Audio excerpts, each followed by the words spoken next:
NEET आंदोलन के बीच मोहन भागवत का बड़ा बयान।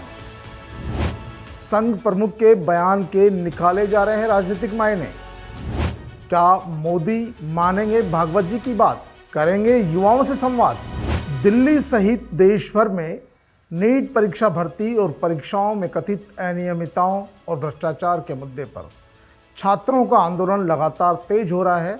इस बीच राष्ट्रीय स्वयंसेवक संघ यानी कि आरएसएस प्रमुख मोहन भागवत का युवाओं को लेकर दिया गया बयान चर्चा का विषय बन गया है।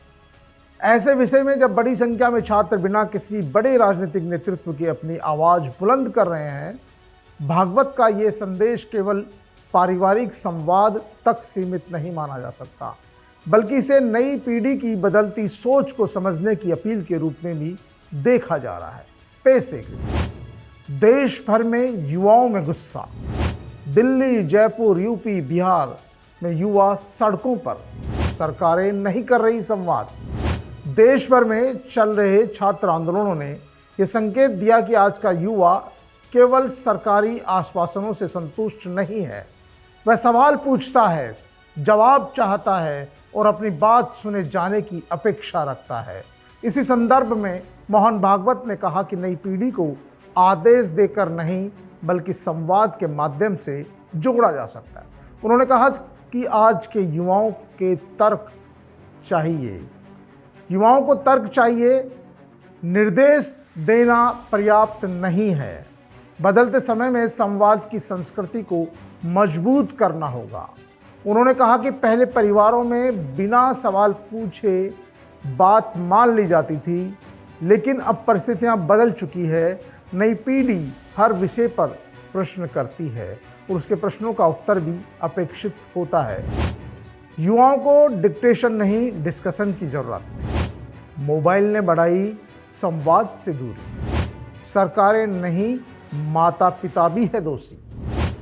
भागवत ने कहा कि अब युवाओं के साथ डिक्टेशन वाली पोजीशन नहीं, डिस्कशन का समय है।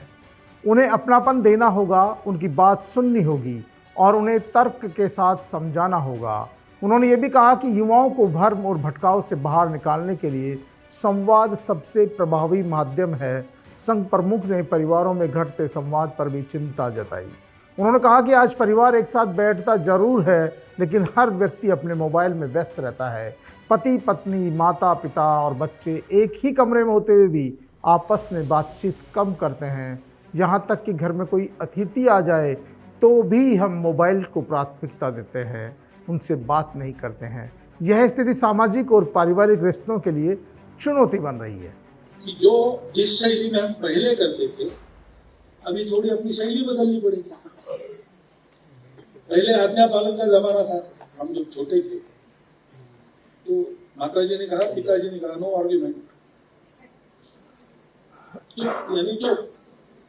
श्रद्धा भी थी, उसमें कोई प्रतिक्रिया नहीं होती थी। मालूम था कि जीवन देखा है इन्होंने, इनके अनुभव से ही सब ठीक रहेगा। तो अभी ऐसा नहीं है। नई पीढ़ी प्रश्न पूछती है, उनको तर्क बताना पड़ता है। जो सारा भौतिक साधनों से प्रचार का मारा उन पर होता है, उसमें से भूल भुलैया उनसे उनको बाहर निकालना पड़ता है। तो एक तो बहुत अधिक अपनापन देने की जरूरत है, समय देने की जरूरत है और संवाद करने की जरूरत है। डिक्टेशन नहीं, डिस्कशन। ऑर्डर नहीं, कॉन्सेंसस। आज परिवार में बातचीत बंद हो गई है। अपना मोबाइल, सब लोग ऑफिस से पति पत्नी दोनों आते हैं, बच्चे भी स्कूल से आते हैं, भूख लगी है, किसी को खा लेते हैं। हर एक आदमी अपना मोबाइल लेके। नीट आंदोलन के बीच क्यों महत्वपूर्ण है ये बयान? सरकार को भागवत के बयान से मिलेगा सबक। मोहन भागवत का ये बयान ऐसे समय आया जब देश भर में छात्र भर्ती परीक्षाओं और शिक्षा व्यवस्था को लेकर सरकार से जवाब मांग रहे हैं। आंदोलन का बड़ा हिस्सा सोशल मीडिया और छात्र संगठनों के माध्यम से खड़ा हुआ एक राजनीतिक कार्यक्रम बन गया। राजनीतिक विश्लेषकों का मानना है कि ऐसे माहौल में सरकार को युवाओं से संवाद करना चाहिए, उनकी चिंताओं को सुनने और विश्वास बहाल करने की आवश्यकता पहले से कहीं ज़्यादा अधिक महसूस की जा रही है। हालांकि भागवत ने अपने वक्तव्य में किसी विशेष आंदोलन या सरकार का प्रत्यक्ष उल्लेख नहीं किया, लेकिन उनके संवाद का आधा संदेश वर्तमान परिस्थितियों के संदर्भ में व्यापक रूप से देखा जा रहा है, क्योंकि उन्होंने सीधे तौर पर सरकार को नहीं कहा, लेकिन कहीं न कहीं अप्रत्यक्ष रूप से उन्होंने सरकार पर भी निशाना साध दिया। उनका कहना है कि जब देश भर में युवा इस तरह से अपनी बात कहने के लिए सड़कों पर उतर रहा है, तो सरकार को चाहिए कि उनसे संवाद करे, क्योंकि संवाद से ही किसी बात का रास्ता निकल सकता है। भले ही उन्होंने सीधा सरकार को नहीं कहा हो, लेकिन उनके बयान के यही मायने निकाले जा रहे हैं। लोगों को उम्मीद है कि कम से कम अब तो पीएम मोदी जी और उनकी टीम को आरएसएस प्रमुख की बात को मानना चाहिए, क्योंकि युवा भी आपसे संवाद चाहते हैं। नीट परीक्षा लीक प्रकरण के बाद भले ही सरकार ने कुछ कदम उठाए हों और कैबिनेट ने भी प्रस्ताव पारित कर दिया हो, लेकिन अभी भी युवाओं से संवाद से सरकार बचना चाहती है।